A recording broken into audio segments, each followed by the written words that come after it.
welcome to this episode of the One India Talks. My name is Ritika Abraham, and this is my colleague Abrar Agbotwala. Good evening.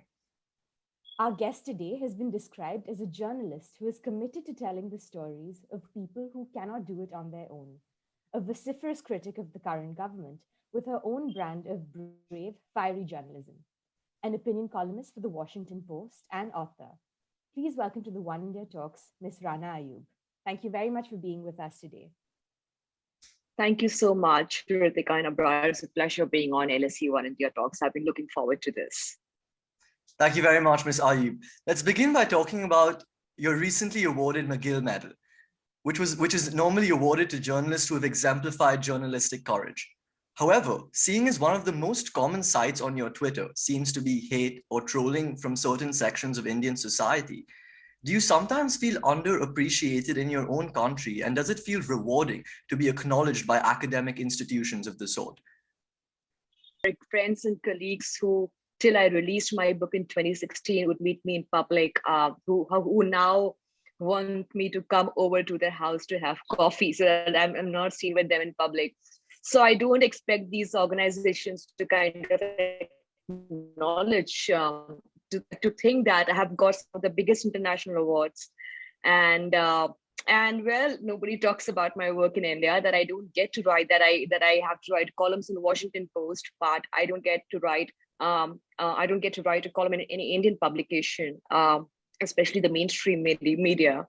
I guess it speaks volumes of the situation. It's not just about me. I think some of India's best journalists are now consulting editors and who have now started their own ventures, whether it's on YouTube or whether it's just starting their own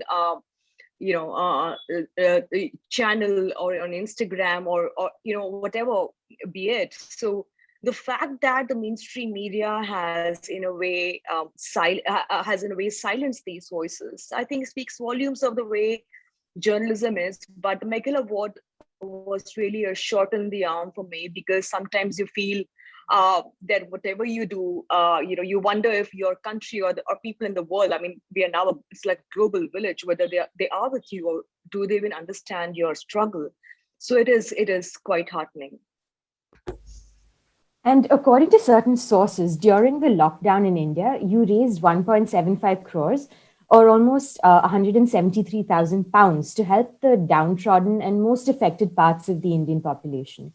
So why, as a journalist, did you feel it was your job to do this? I think the lockdown, Ritika, last year, in a way, redefined not just the profile of journalists, but everybody working. I realized that, I was putting down the stories of those who are affected by the lockdown, especially the migrant. There was a migrant exodus from the urban cities. And I realized that I could go beyond the confines of journalism and start a fundraiser to help these people, because I have a public voice, and these are extraordinary times that we are living in. We are going to another graded lockdown in Mumbai right now, and the situation is not as bad economically as it was last year. But I thought it was my personal responsibility as a citizen of this country to kind of do this, to kind of raise the kind of money that we did. And the kind of money we raised, and that was raised about in 2 weeks' time, speaks volumes of the trust people had in me. And that felt very heartening, that they believe that the money that they are, helping with in the fundraiser will go in the right place. So I think that was one of the most satisfying experience being a journalist and doing what we did, going one step forward from reporting to actually using your voice and your resource to help people in need. And that's what we did. We helped around 70,000 slum dwellers with rations and food, and we sent thousands of migrant workers in buses back to their homes. So that was something that really helped me mentally, emotionally. Absolutely, Ms. Ayyub. Ms. Ayyub, you speak of the pandemic as brutally exposing the class and caste lines that determine who gets basic healthcare and testing. In your experience, would you argue COVID has exacerbated the already widening gap between the privileged and the less so? And how specifically did you see this change during the pandemic?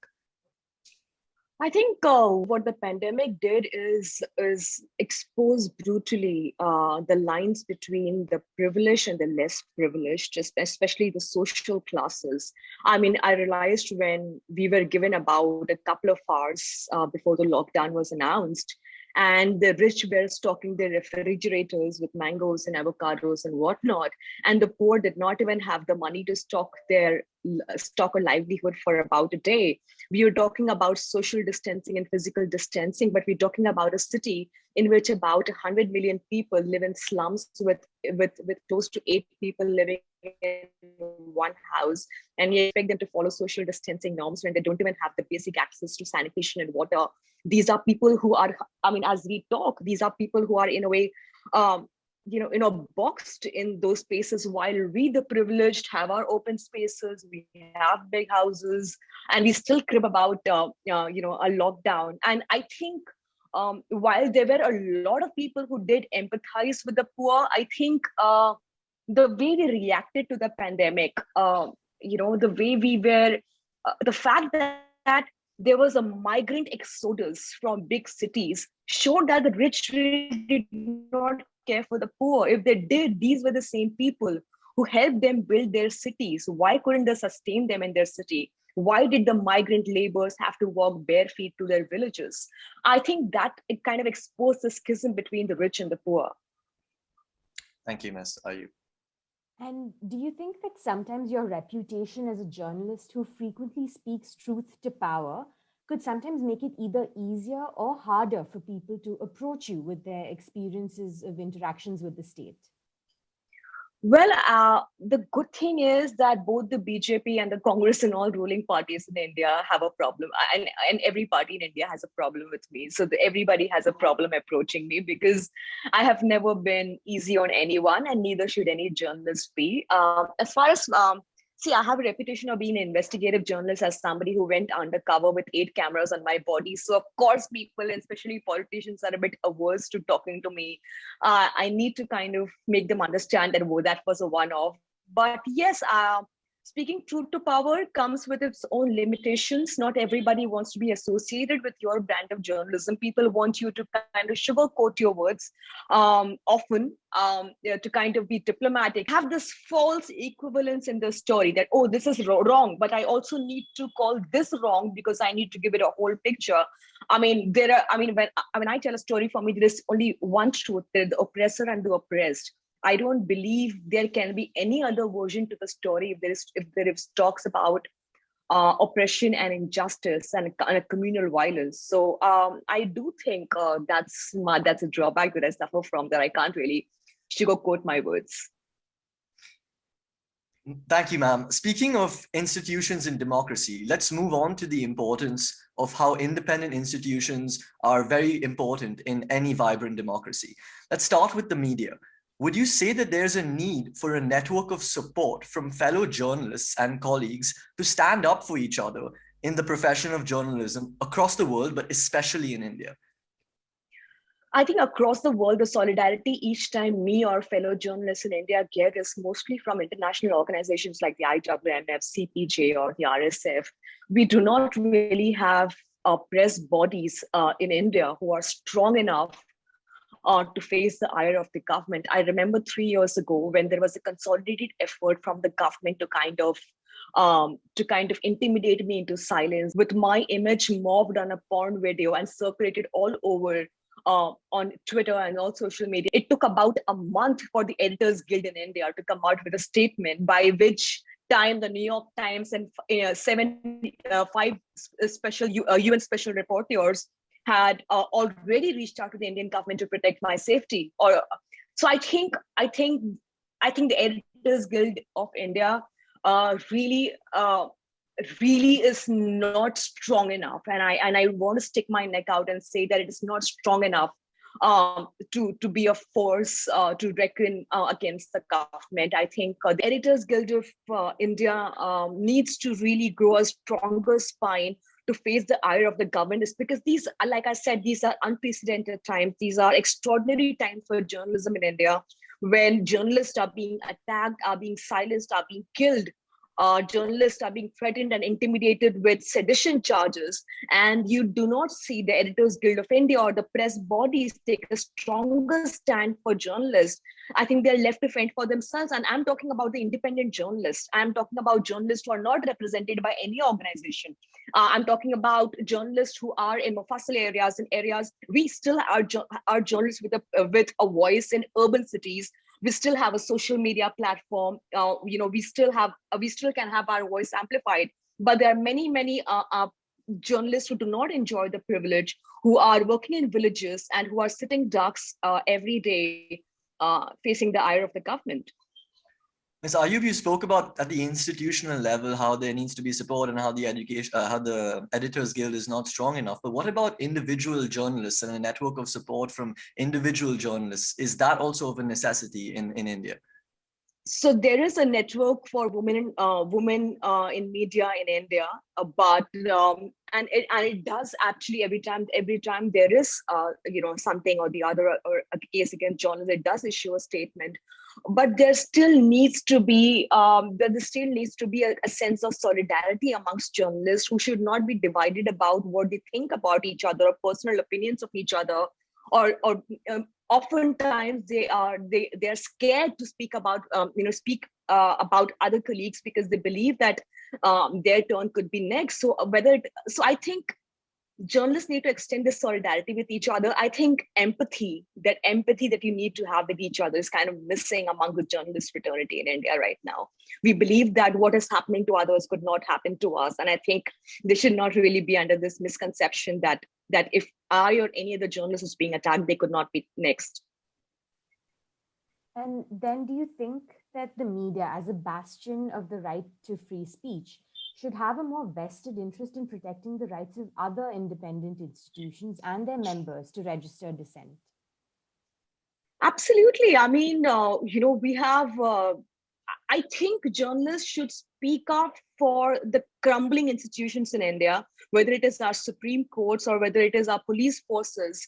I think journalists need to speak strongly against the way the Indian government is in a, just 2 days ago, we saw the electronic voting machines in India being ferried by a member of the government. And that for me is an abuse of democracy.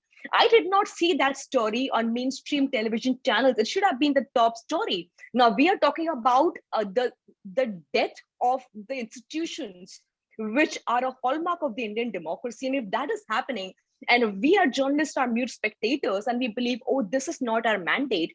I really want to know what is the mandate of a journalist in that case. A mandate of a journalist is to speak what they see, however unpopular that truth is. And I think it is in the interest of journalists to speak up for these institutions, because journalism is another powerful institution. And if these institutions crumble, there will be nobody to protect us, who are being the eyes and the ears of this 1.2 billion population in India.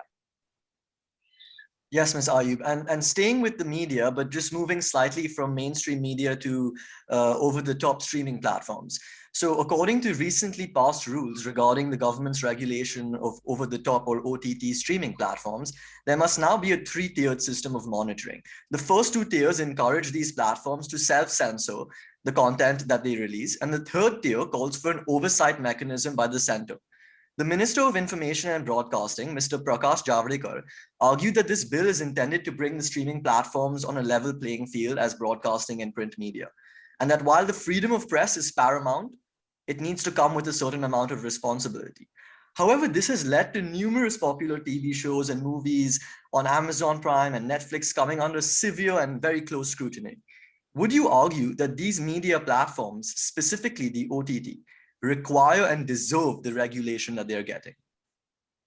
I was watching The Dissident the other day, a Brian Fogel film on the murder of Jamal Khashoggi. And I asked the director, I said, why can't I see this film? This is such an important film. He said, one needs to ask these OTT platforms, because OTT platforms, especially in a time of the pandemic, when these are our only source of getting the information, or watching these documentaries or in important testimonies, even for that matter, our entertainment, the way they are the way they are prostrating before the regimes, not just in India. You talking about Prakash Javadekar, I think they'll be absolutely happy if they show the minorities in a bad light. But even a slight criticism of the ruling majority, even a slight remark on the majority community in India, it has led to censorship, or actually what I would say, self censorship. Whether it is developers or OTT platforms, they are getting ahead of themselves even before the government asks them to censor. They are censoring themselves. And look at what our courts are doing, our judiciary is doing. Our judiciary is not telling our information and broadcasting minister that this is the hallmark of the Indian democracy, the right to express, freedom of expression. I think India as a country has regressed in the last 5 years. We were supposed to be the country of culture and tolerance and free speech. I don't recognize this country anymore. And as far as the OTT platforms are concerned, it's a shame. It's a crying shame that they are prostrating, despite being so powerful, they're prostrating before the powers that be. Ms. Ayyub, so moving on slightly from the media itself to another institution, the university. Ashoka University has been in the news recently after two members of the faculty resigned. Professor Pratap Bhanu Mehta tendered his resignation in a letter saying that his continued association with Ashoka might serve as a political liability for the university. So, in your opinion, do institutions then shortchange its students by seeking to protect the institution at large in the long term over its faculty in the short term? I think the fact that somebody like Pratap Bhanu Mehta had to step down, and just a week before Mr. Pratap Bhanu Mehta stepped down, he's one of the most sensible voices in the country who has spoken in the last 3 years. His editorials in the Indian Express have helped shape the narrative, have helped let the readers know about the state of affairs in the country. Just 1 week before that, there was a front page news in Indian publications that the wives of three Indian industrialists, the topmost Indian industrialists who were very close to the government, were offered jobs as professors, honorary professors, and lecturers in one of the top universities. Speaks volumes. I don't think we need professors and teachers. I think what we need are cheerleaders. And if this can happen at Ashoka University, I would have expected Ashoka University to take a stronger stand than allowing Mr. Pratap Bhanu Mehta or other professors and other students in the past who were attacked for their stand against the CAA protest, citizenship protest. I think Ashoka did not really take a stand on that. It's a crying shame that universities are not standing by the professors, including Dr. Pratap Bhanu Mehta, who's been such a critical voice for India. But I think this pattern is only going to get stronger because there is no solidarity. We believe that what's happening to Pratap Bhanu Mehta could not happen to us. We believe these are isolated cases. These are not isolated cases. This is how majoritarianism works. Thank you, Ms. Ayyub. I want to stay with something that you just mentioned in your last answer regarding the Ashoka University. So one of the other professors that resigned was Professor Subramanian. And he said that even Ashoka, with its private status and backing by private capital, can no longer provide a space for academic expression and freedom is ominously disturbing. My question is, if a university with the economic and social capital of Ashoka is reeling under the pressures from the government, what is the general public supposed to imagine similar situations play out in universities with lesser resources?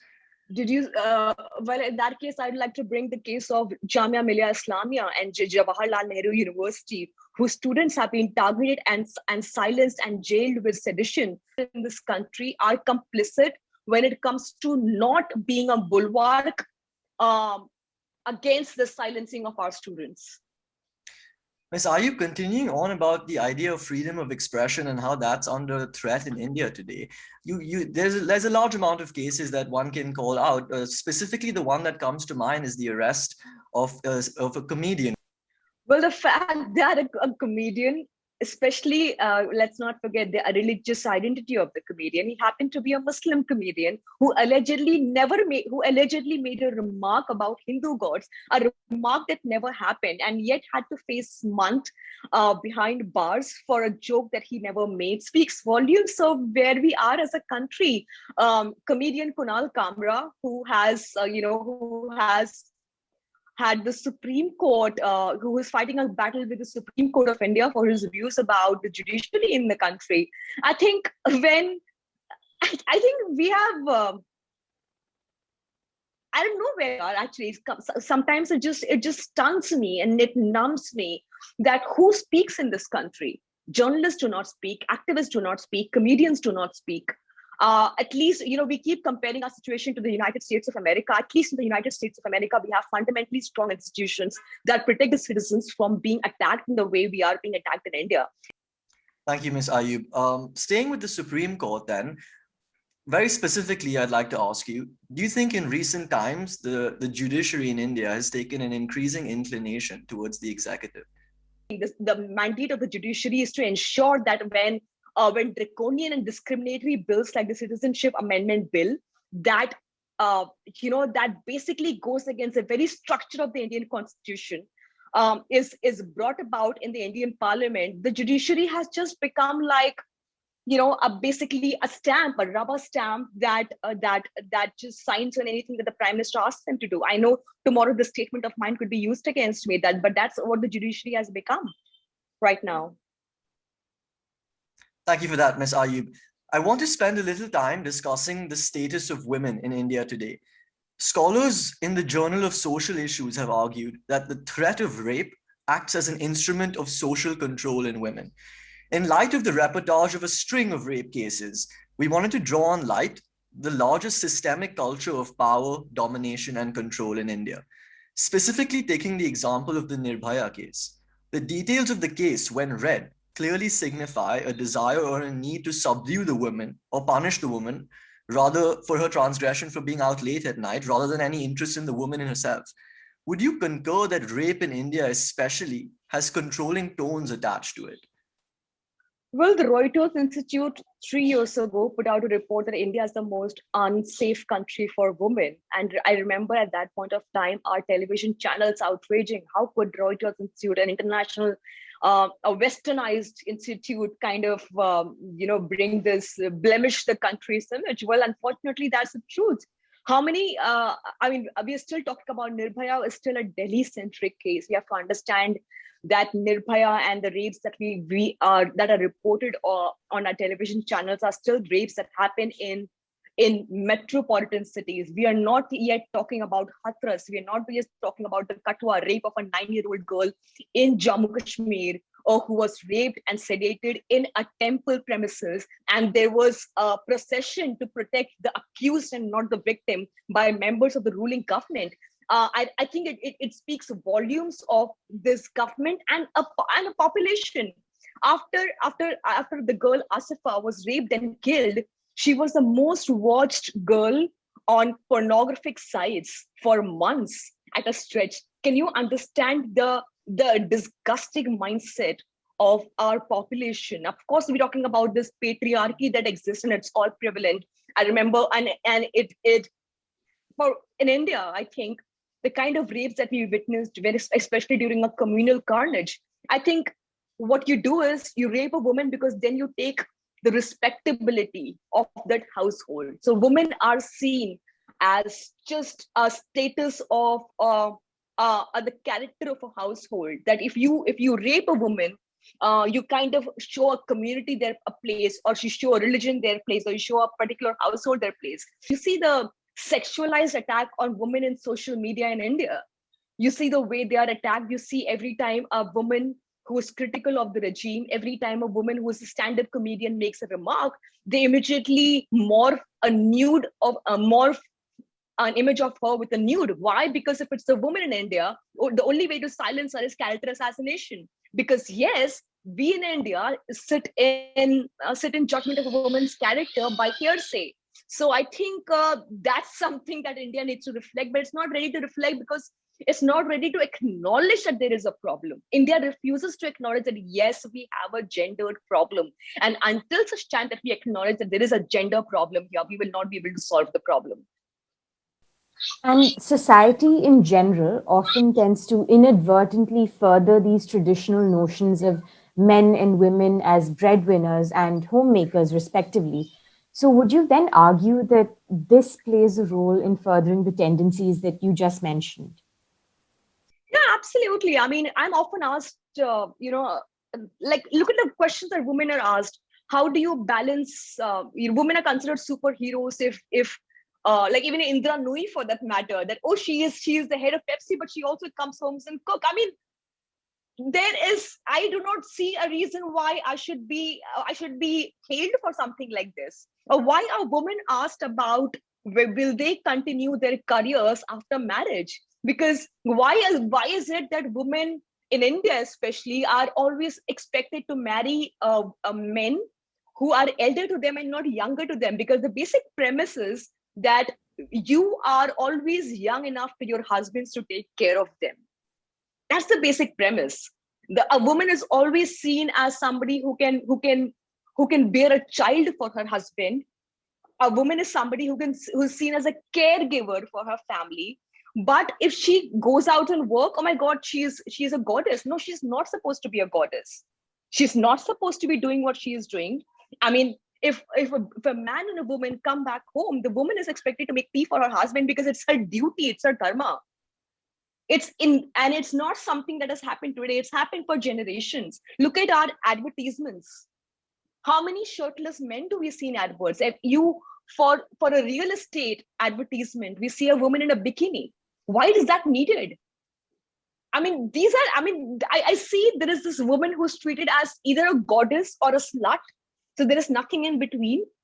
So there are only two roles for women in India, or for that matter, generally in Asia. And I think that plays a huge role in undermining where women are and the way they are being attacked, because that's how they're seen, that's how they are perceived.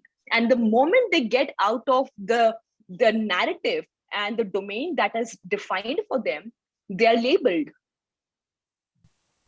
And would you then argue that the need of men to assert their own dominance through these threats of sexual violence stems from a fear of non-compliance with these socially ascribed roles, or karma, as you've mentioned? Absolutely. I think men think the only way to kind of stifle women or kind of silence them is to kind of shame them, slut shame them, character assassinate them on social media or wherever. I was reading a report today that women are finding it difficult to find grooms in India because they are more educated, and men do not like more educated women than them because they feel threatened. They feel threatened that a more educated woman will come into their house and not do the seva and not do service for for the husbands and their families. So uh, they are seeing the social structures changing. You see women in more important positions in India increasingly, and men are unable to kind of reconcile with this new social order, which is why you see the kind of language that is being used against women on social media, the kind of ways that they use to stifle the voices of women, because there is an increased restlessness amongst men, that they believe that their roles and their importance is being taken away. There's a frustration of the Indian men which comes out in these regressive forms. So we spoke to Ms. Barkha Dutt recently, and we put to her a similar question. And she mentioned that the fact that the amount of complaints of domestic violence or sexual harassment have gone up, that means that women have the more of an ability to speak up. They feel like they're more comfortable to speak up than before. So is this something that you agree with? I would tend to agree with this, because I do not think that there were cases of women reporting domestic violence or domestic abuse, or for that matter, marital rape earlier, because marital rape was never even considered something normal or something that against which women could talk about. Talking about marital rape till very recently was considered a taboo. How could you even talk about it? So the fact that marital rape and sexual, although I don't see that as a very heartening sign for a democracy, that we should see sexual harassment cases as some kind of a hallmark of women empowerment. No, I wouldn't say that. Yes, it is. we also need to improve and work on structures that make women feel safer to report these things, as opposed to saying that, oh, which means women are safe or women are feeling empowered. No, I think also that there has been a rise in cases against of sexual harassment of women, including in urban areas. It's including, of course, rural areas. We still are not getting the figures that we're getting from rural areas are still very, very, very different from what we are getting in urban areas. We still do not report the gang rapes of women, of Dalit women, of lower caste women.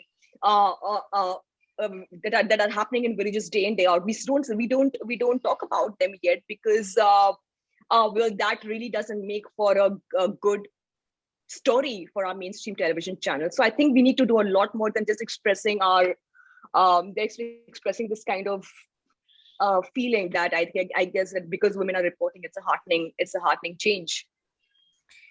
Ms. Ayub, I want to stay with something you just said. As a Mumbaiker myself, you speak of the numbers being way more prevalent in urban areas, and we're not really getting the numbers properly from rural areas. Would you then argue that women from marginalized or at-risk communities bear a higher brunt of this form of violence in a bid to reify their marginalized status? Absolutely. Look at the attacks on Dalit women. Look at the attacks on Muslim women in the last. I mean, why go further than the last 10 years? Look at the Kerlanji incident, which invited international press when a Dalit girl was killed and her body thrown into a river. Look at the Ishrat Jahan, a fake encounter case. Look at the hundreds of women during the Gujarat carnage. Look at the hundreds of women during the Mumbai carnage who were raped because the men in majority had to establish their hegemony over lower caste and Muslim minorities. And the only way you establish hegemony is the skewed concept of attacking their women. And when you attack their women, you attack their families. I mean, I am a child of the Bombay riots. Both me and my sister had to flee the house at the age of 9. I was 9, my sister was 14, because a mob was coming to our house to pick me and my sister for a gang rape, because that's the only way they could silence my family. So of course, women, it is those who are from the marginalized communities are at the receiving end of the sexualized violence against them. Thank you, Ms. Ayub. Just moving on to our section on young leaders and the future of India, what advice would you give young journalists whose mission it is to bring truth to light in the country? To all the young leaders, whether you're in India or abroad, we what is happening in India is a new norm of a new world order, and never before has the world needed brave voices. When I'm saying brave, it's not just going out in the battlefield and fighting a battle. Being brave is also going on your Facebook and Twitter and expressing an opinion which others consider unpopular. Being brave is also going on your WhatsApp group and fighting a bigoted comment. You are also leaders. If you take charge in your family and say, okay, we will not be responsible for this bigotry that is all prevalent. We will make sure that we go out on the streets and protest against, whether it is a citizenship law, whether it is the attack on minorities, whether it is the attack on women. Young leaders are those. For me, a young leader is a person who just goes out in the streets and registers his protest or his or her protest. And never before has Indian democracy been in desperate need of young voices than it needs today. It is the need of the hour for each one of us to speak our truth, however inconvenient that is, however unpopular that is, because I believe history, when it is written, will be kind and objective to these voices. Thank you, Ms. Ayub. But specifically speaking about people who want to be journalists, young people who want to do what you do and show what is going on in the country around us right now. Young journalists, I think for me, I really want to tell them that if you want to join the profession thinking it's a glamorous job, thinking it's a 9 to 5 job, thinking it's a job that you are in to pay your loans, then it is not the job that you should certainly be looking for. This is not the job where you believe that you're going to get accolades, you're going to be seen on television. That's not what you want to join this profession for. You really need to join this profession because at this point of time, journalism and free speech and judiciary is under attack. And I see some of the finest journalists in India are these young independent voices, including in the farmers' protest. The top editors were still trying to draw false equivalence. It was these young journalists at the farmers' protest, or whether it was the Delhi carnage, who were going on the ground reporting the truth. And these are this really gives me hope for the country in such a grim scenario for the country. I believe that there is hope that there are people who still come to me and say, hey, we want to be like you. I don't hold myself as kind of a benchmark for great journalism, but if I am somebody who they see as some kind of a critic of the regime, and if they like that bit, and if you want to be anti-establishment, I like that trait in you. And I remember, and I'm saying this because I remember my colleagues often say, oh, Rana, you can say this because you're a privileged journalist, you have a family that takes care of you, you don't have loans to pay, you don't have children to kind of take care of. And I look at them and say, if you really wanted to look after your children, if you wanted to pay your loans, why are you in this profession? Join some other profession. This is not the profession to pay your loans. That's what I'm going to tell young journalists. Don't come into this profession because your parents tell you or somebody else tell you. Join it because this country needs passionate journalists to speak truth, and that's the need of the hour. Thank you, Ms. Ayyub. Ms. Ayyub, I wanted to understand, in the face of all the trolling and the hate, you still make it a point to voice your opinion, as you were just mentioning, not just on your social media, but in your very well-written columns. So despite what the response may be, I want to understand what keeps Rana Ayyub going, and what does it take to do what you have done? Trust me, some days I cry a lot. Some days I howl. Some days I feel like I don't want to get out of bed. And some days I feel like, okay, this is the end. But the fact, like I remember when this entire porn attack happened, when my image was mocked on a porn video, I said, okay, this is it. I'm leaving journalism. This happened just 3 years ago. And I did not eat or sleep for 3 days. I was vomiting, and I said, nobody should be punished the way I was punished. And then I said, and my dad said something really important. He said, do you realize why they're doing this to you consistently? They're trying to silence you because your voice is critical, because your voice makes a difference, because your voice riles them, because your voice exposes them on an international level. And just that gives me sheer joy that if my voice riles you up so much, I think that's the biggest award that can be given to any journalist that you take. So I see it. I mean, initially I used to get really affected by all the trolling, but now they humor me because there's no rationale in their arguments. So they just humor me. Thank you, Ms. Ayyub. But what, according to you, is the future of independent journalism in India in the near future?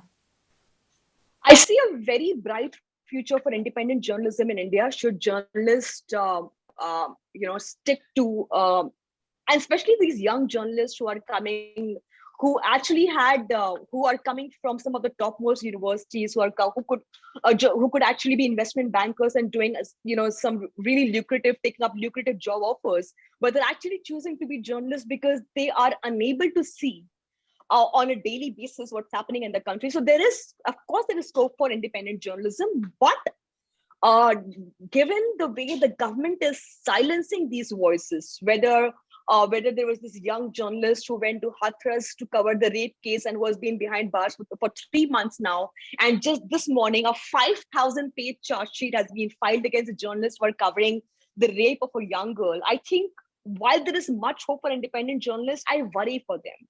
I worry for their safety. I worry for their future. I worry for, Indian independent journalism in India right now has become a myth because there are very, very, very few platforms like the Scroll or the Wire or the Caravan who are doing what we call independent journalism. But I don't know how long will they be able to sustain themselves because you don't have anybody to kind of advertise or give them adverts like mainstream media does. Mainstream television channels in India are run by industrialists. Some of our independent news websites, including alt news, are run by subscriptions, and these are only niche publications. So I don't see a very, very encouraging setup, but there are still many of them who are, despite these challenges, trying to make a difference, and my hope rests on them. Thank you, Ms. Ayub. I want to take you a little bit into 2018. The Office of the High Commissioner for Human Rights at the United Nations in 2018 called on the Indian authorities to act urgently to protect you following the threats to your safety. My question from that is, did you think at that point in time that it was an occupational hazard and that you just had to take it in your stride? And more than that, where does this sort of courage to continuously face this backlash come from? I don't think it is courage. Actually, I have no other choice. I have no other choice. Nobody's ever given me a choice in life saying, Rana, you have this choice and you have that choice. My only choice was to be a journalist because of the situation and what I saw, the injustice that I saw. I did not have a choice to do anything else.